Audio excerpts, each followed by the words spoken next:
يا صباح الخير والرضا. النهارده بقى خلاص اخيرا قررت ان انا اعمل كيكه الفراوله. طبعا اللي شاف فيديو السوبر ماركت وكمان ترتيب المشتريات عارف ان انا جبت كيكه الفراوله تقريبا بقالها دلوقتي 3 اسابيع. وانا كل يوم كنت بقول هعملها وما كنتش بقدر اعملها، يا اما بسبب ان انا انشغل في الاكل، يا اما انشغل في الترتيب، يا اما انشغل مع حور، فكنت باجي على اخر اليوم ما بلاقيش وقت.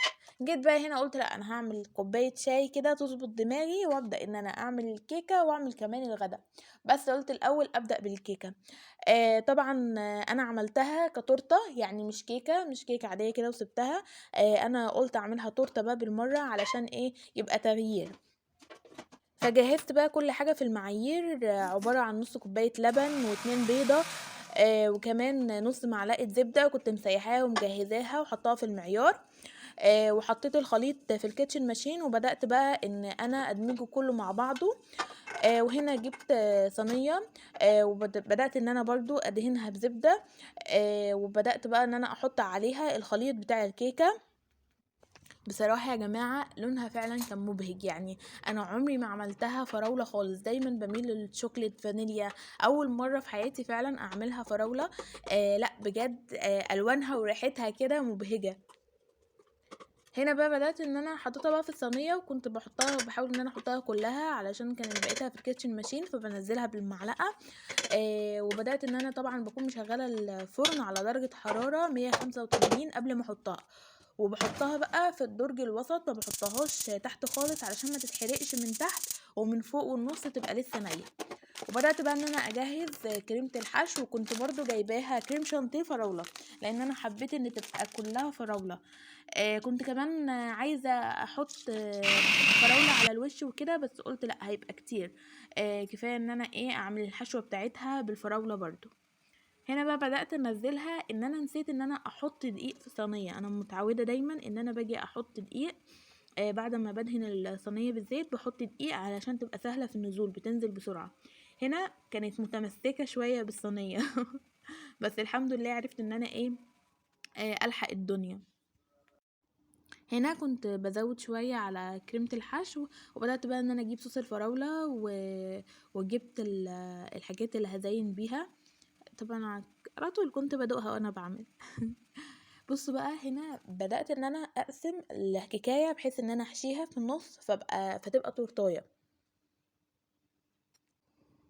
عايزة اقول لكم ان بجد الفترة دي يعني تقريبا مش بنام، يعني بنام وقت قليل جدا.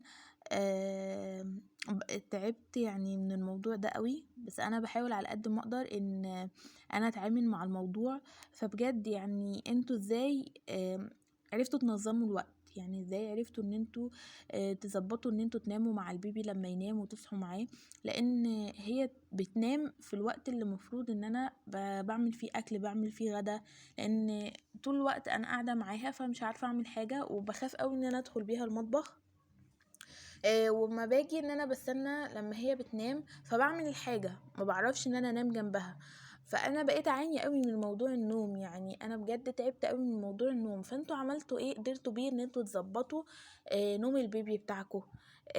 يعني بجد اللي عرف يظبط نوم البيبي بتاعه يكتب لي تحت في الكومنت عمل كده ازاي، لان انا بجد نفسي قوي ان انا اظبط لها مواعيد نومها، لان الموضوع بقى مرهق ليا جدا جسديا ونفسيا وعصبيا وبكل الطرق. يعني بقيت خلاص ان انا اعصابي تعبت، ان انا بقيت ان انا بنفعل من اقل حاجة من قلة النوم. وغير كده ان ده في الاول في الاخر بيبي صغير مش فاهم حاجة، بيعبر عن كل حاجة بالعياط. فاكيد ان انا مش هعرف ان انا يعني ان انا ما نيمهاش، ان في كذا حد قال لي لا ما تنيميهاش، وكل ما تيجي تنام صحيها وما تخليهاش تنام لحد بالليل علشان تنام معاكي. انا ما اقدرش اعمل كده، يعني انا مستحرمه ان بيبي لسه صغير في العمر ده، صغير يعني هي صغيره جدا، ان انا اعمل معاها كده. ف يا ريت لو في طريقة تانية ان هي تظبط نومها، او يعني بالليل تنام، حتى بالليل ال3 4 ساعات اللي بتنامهم دول. بصوا هنا بقى كنت منيماها وصحيت من النوم كنت شايلاها وبعمل الاكل وانا شايلاها. كنت طبعا قلقانه قوي وعماله اتعامل بحذر، لان انا خايفه ان هي حاجه تيجي عليها لا قدر الله تقع مني. فكنت بتعامل بحذر وبحاول ان انا اشيلها وانيمها علشان ان انا اعرف ان انا اكمل الاكل والحاجه، والحمد لله نجحت في ده. قلت طبعا عشان انا عامله الكيكه وكده وخدت مني وقت، فقلت خلاص ان انا اعمل النهارده اكله خفيفه. فقلت اعمل طبعا هو واحد اللي بنلجأ له في المواقف دي، المكرونه والبانيه، بس انا بقى ما عملتش بانيه. قلت اعمل برجر وسمبوسك لحمه. بس البرجر كان فراخ مش لحمه. يعتبر انا معظم الوقت يومي في المطبخ، تنظيف المطبخ، تنظيف الاجهزه الكهربائيه بتاعه المطبخ، تحضير اكل، مثلا هعمل حاجه حلوه، هعمل حاجه نشربها. يعني بحس ان انا وقت بيضيع جوه المطبخ.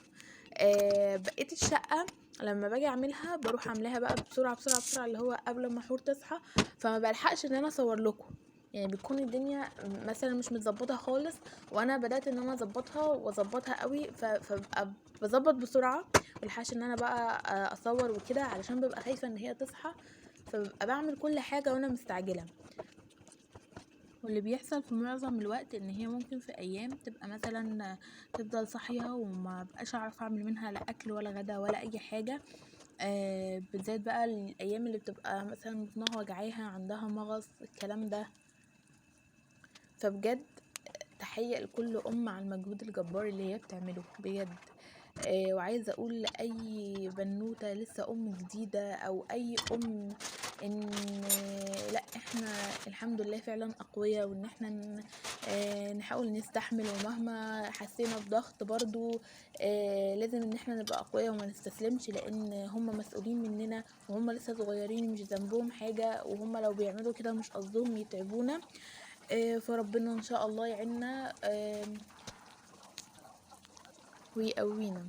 هنا بقى الصلصه كنت خلاص بقى بتاكد ان هي استوت، وبدات ان انا احط لها التوابل. انا حطيت لها طبعا ملح، فلفل اسود، بابريكا، 7 بهارات وفلفل اسود، وقلت فلفل اسود. انا بقى كنت نزلت المكرونه اول ما لقيت ان الصلصه اتسبكت علشان المكرونه تشرب الصوص كله، ويبقى طعمها خدت التوابل بقى والتتبيله بتاعه الصلصه. وقلبت البرجر، كانت الناحيه دي خلاص استوت، فقلبته على الناحيه التانية. وبدات ان انا بقى اجيب الاطباق علشان اجهز ان انا اطلع البرجر، وكمان علشان ابدا بقى ان انا اغرف المكرونه.